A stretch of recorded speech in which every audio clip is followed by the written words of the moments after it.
আসসালামু আলাইকুম। তৈরি করে দেখাবো খুব সহজ একটা রেসিপি।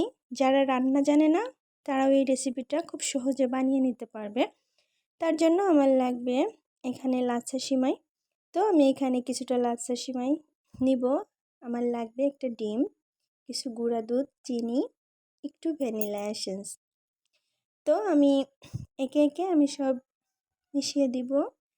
ডিম, দুধ, সমস্ত কিছু একসঙ্গে মিশিয়ে জাস্ট এটাকে আমি ভালো করে মিশিয়ে নিব। আর লাগবে সামান্য একটু লবণ, আর দিয়ে দিব আমি ভ্যানিলা এসেন্স। তো ভ্যানিলা এসেন্সটা এই জন্য ইউজ করছি যে ডিমের গন্ধটা যাতে না থাকে, দেন এ পর্যায়ে স্মেলটা খুব ভালো আসবে।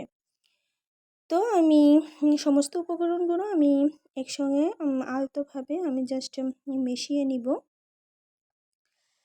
মিশিয়ে নেওয়ার পর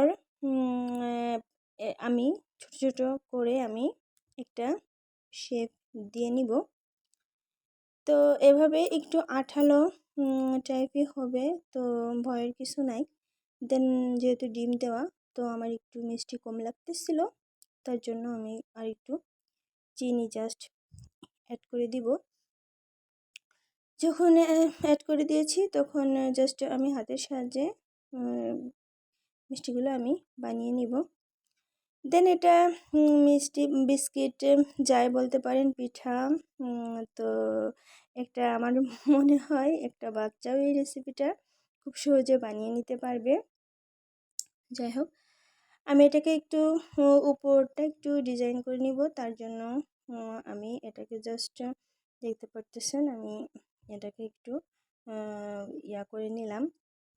নেওয়ার পর এই যে আমার সুন্দরভাবে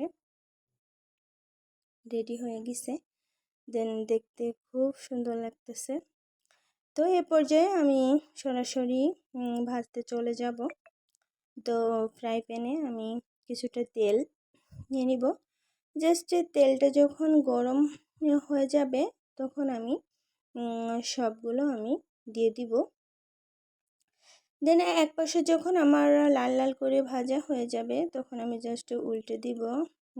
তো এই পিঠাটা আপনি খুব লো ফ্লেমে ভেজে নেবেন, জাস্ট পুড়ে যেতে পারে। যাই হোক, এভাবে আমার ভাজা হয়ে গেছে। দেন এতটা সুন্দর লাগতেছে, দেখতে পারতেছেন। তো এটা মনে হইতেছে একদম বিস্কিট, আর টেস্টটা এত সুন্দর আর এতটা ক্রিস্পি হয়েছে, জাস্ট বলার অতীত। যাই হোক, এত সুন্দর সহজ রেসিপি অবশ্যই বানিয়ে নেবেন। ভালো থাকবেন, সুস্থ থাকবেন।